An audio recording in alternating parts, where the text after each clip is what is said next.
வாழ்க வையகம் வாழ்க வளமுடன். இன்று ஒரு குறள். அதிகாரம் 8 அன்புடைமை. திருக்குறள் 78. அன்பகத்தில்லா உயிர் வாழ்க்கை வன்பார்க்கண் வற்றல் மறந்தளிர்த்தற்று. மூவர்தராசனார் விளக்கம். அகத்தில் அன்பு இல்லாமல் வாழும் உயிர் வாழ்க்கை வளமற்ற பாலைநிலத்தில் பட்டமரம் தளிர்த்தாற் போன்றது. சாலமன் பாப்பையா விளக்கம். மனத்தில் அன்பு இல்லாமல் குடும்பத்தோடு வாழும் வாழ்க்கை வறண்ட பாலை நிலத்தில் காய்ந்து சுக்காகிப் போன மரம் மீண்டும் இலை விடுவது போலாம். கலைஞர் விளக்கம்.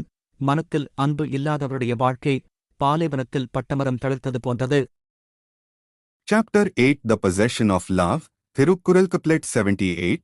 The loveless soul, the very joys of life may know, when flowers, in barren soil, on sapless trees, shall blow. Explanation.